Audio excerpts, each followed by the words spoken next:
If you're self-employed, you might be making great money. Your business might be doing well. Cash flow is coming in.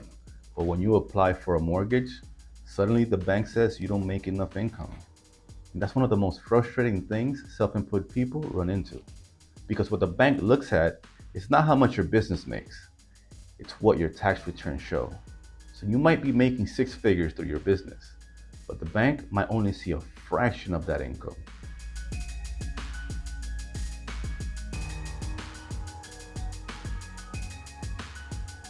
In this video, I'm going to break down how lenders actually calculate income for self-employed borrowers and what you should be doing if you want to qualify for a traditional mortgage, and what options exist if your tax returns show very little income. Because being self-employed does not mean you can't get a mortgage. You just need to understand how the system works. Let's start with the biggest misunderstanding. Most business owners think lenders qualify them based on how much their business earns. But lenders don't qualify you based on revenue. They qualify you based on taxable income. And if you're running a business, your accountant is probably helping you reduce your taxable income by writing off expenses, which makes complete sense from a tax perspective. But every deduction you take also reduces the income lenders can use to qualify you for a mortgage. So someone who might actually be generating from $150,000 to $200,000 a year through their business might only show $50,000 to $60,000 in qualifying income for their tax returns. And from the lender's perspective, that's the number they have to work with. And this is where understanding how lenders calculate income becomes extremely important. When you're self-employed, lenders typically review the last 2 years of tax returns. They average the income from those 2 years and determine your qualifying income. Depending on how your business is structured, they may review several documents. If you're a sole proprietor, they'll review your Schedule C. If you're part of a partnership or S corporation, they'll review your K-1 income. And if you own a corporation, they may also review the business tax returns. Now here's something many people don't realize. Lenders don't always take the income exactly as it appears in the tax returns. Certain expenses can sometimes be added back. For example, depreciation may be added back because it's considered a non-cash expense, but many other deductions cannot be added back, which means that the structure of your tax returns plays a huge role in what income lenders can actually use. Let me give you a real-world example, because this is where it really starts to make sense. I worked with a business owner whose company had a great year. His business generated about $180,000 in revenue, but after deductions, his tax return showed roughly $55,000 in income. So from the lender's perspective, we couldn't qualify him based on the revenue. We had to qualify him based on the income that appeared on the tax returns.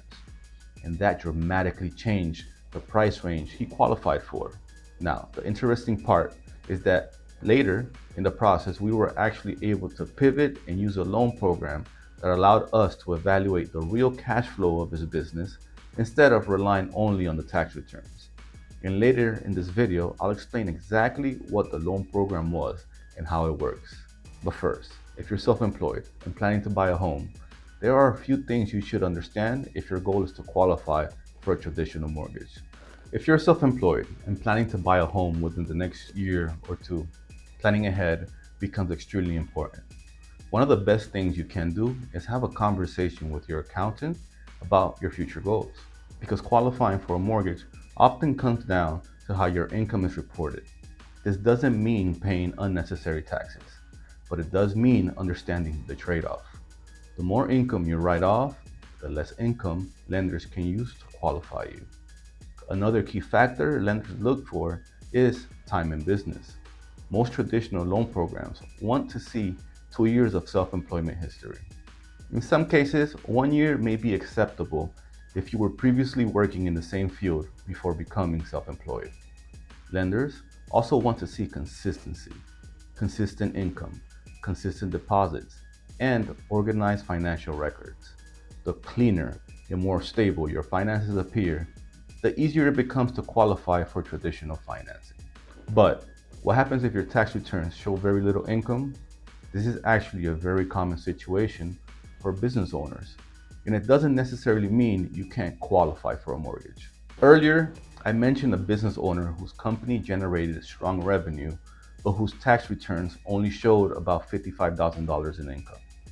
In that situation, qualifying with a traditional mortgage became very difficult. But we were able to pivot to a bank statement loan program. Instead of relying strictly on tax returns, the lender reviewed 12 months of bank statements from the business account. By analyzing the deposits going into the account, they were able to calculate an income figure that more accurately reflected the actual cash flow of the business. This allowed the borrower to qualify based on the real performance of the business, not just the taxable income reported on the tax returns. Now, these programs usually require a bit of a larger down payment, and the interest rate may be slightly higher than the traditional loans. But for many self-employed borrowers, this provides a practical path to homeownership. The most important thing to understand is that there is no one-size-fits-all approach for self-employed borrowers.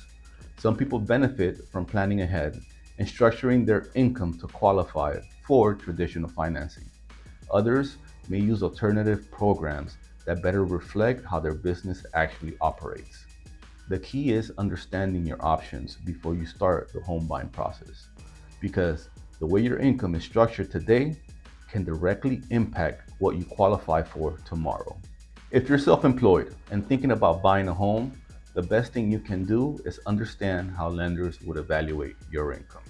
If you'd like help reviewing your situation or exploring what options might be available for you, feel free to reach out.